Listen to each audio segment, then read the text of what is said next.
Now, reactions have begun to trail President Bola Tinubu's leadership changes at some federal universities across the country. The president on Thursday announced the changes, but Nigerians are reacting differently to the move. For some, it amounts to unhealthy political interference on the institutions of learning, but others are of the view that it was high time the nation's universities were overhauled. Part of the affected universities in the university is the University of Abuja, recently named as Yakubu Gowon University, where the president dissolved the entire governing council and relieved Professor Aisha Mekudi as vice-chancellor. Senator Lar Patricia Manko, currently pro-chancellor of the University of Agriculture in Makurdi, has been appointed pro-chancellor of the Yakubu Gowon University.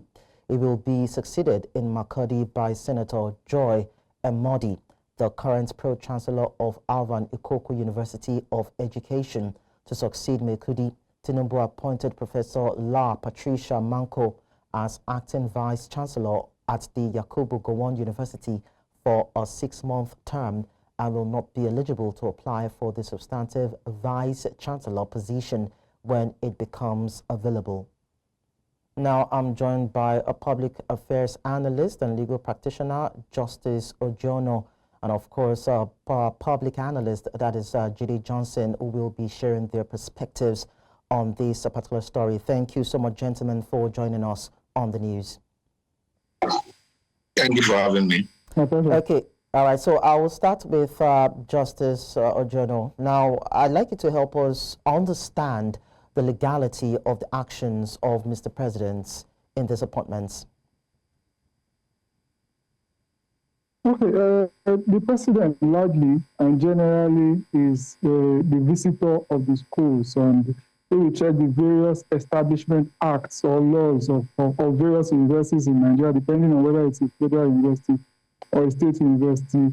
We usually have provisions where it is the president that actually appoints. And we usually say in law that the person that has the power to appoint actually also has the power to remove, even though constitutionally there are times when a removal has to be ratified by either the Senate or any other body as stipulated by the Constitution. But generally, if I have to use the University of Abuja as an example, the Establishment Act established the university in 1992, pursuant to Sections 5, Sections 15, and the first schedule to the act that created the University of Abuja.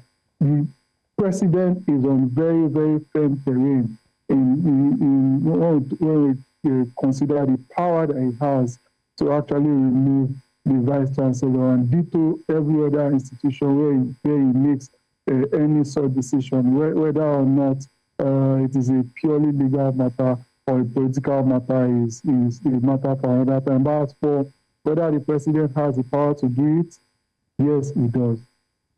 All right, Jide, let me take your thoughts on this also. Could this in any way amount to, political interference on some certain institutions of learning? For instance, if you look at the issues surrounding the appointment of the recently removed PC, we discover that it was political interference that made her to even, because based on the requirements, she was not qualified and to be the VC, because there are some certain conditions which she must fulfill. From what we gather, she became professor in 2021, and she's not even met up with the 8-year requirement. So for me, basically, it's political interference. You can't become VC in Nigeria today without any political involvement or any political interference. So as far as I'm concerned, like my colleague said, the president reserved the right to appoint and to remove as whoever is appointed into federal university, because the president is the visitor. But the interesting thing is that it was not only the VC that was removed, there was a sweeping change, because the governing council is meant to be the eyes, the ear,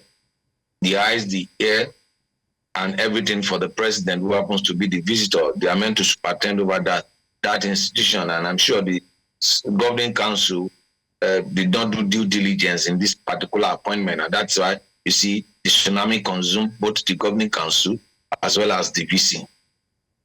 All right, Justice, I'd like to find out if these overhauling by the president would actually improve the education standard, in Nigeria? Okay, for me, I hope and pray so. I hope and pray that indeed this is a mission to actually put round pegs in round holes. If that is it, then I know that indeed the fallout, the consequence will be general improvements in academic work and the general academic environment. I'm also praying that it's not a political move, because we know that vice chancellors now have a pride of place in our politics, especially in electioneering. Usually they are returning officers or similar things appointed by INEC when it is time for elections. So I pray that it's not an off-cycle election move. I pray that it's not a general election move.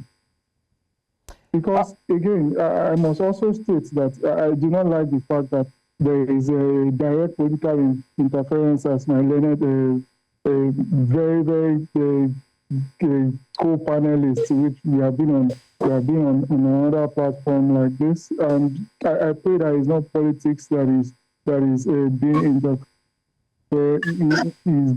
brought into it. I pray that it's not political machinations, because as much as possible, politicians, academic work takes rigor, and as much as possible, there should be people who are competent and who are doing it on merit that should be in that environment, that should be elevated. Nobody should be elevated because they are affiliated to a particular political party or particular godfather. It's going to jeopardize academic work. It's going to jeopardize the academic environment. And we must always remember that science in itself is no respecter of any bias. It's no respecter of anybody. It's either you get the science right, it's either you get the figures right, it's either you get the facts right or not. And we have to also check that what is happening to our universities on the global scale. What are their rankings?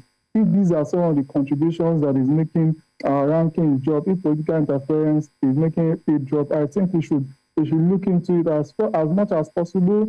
Politicians should not have direct stake or direct interference with academic work or with our university, so that even the VCs, they will have security of tenure and they will have confidence to actually do objective work in order for there to be progress in our academic system. If that is not the case, if they are scared that some politician can penalize them, if they do not carry out the aims and ends of that politician, I feel that it won't augur well for our educational system. Okay, so I'll take Jide's last thoughts on this as regards how this leadership change would affect the psyche and the aspirations of the lecturers and, of course, the youth also.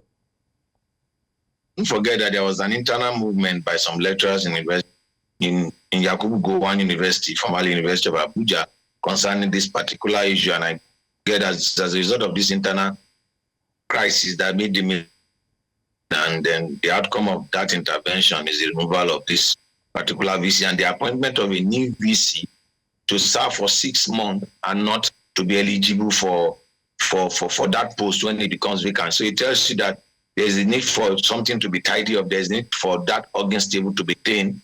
And I think this intervention, I'm sure, will assuage the feelings of the internal stakeholders within the university, so that they can put the university in the right footing and they can move forward. As regards political interference, there's nothing anybody can do concerning political interference in a federally owned institution. The infiltration of the Ivy Tower started under Babangida administration. These professors don't usually take political appointment before.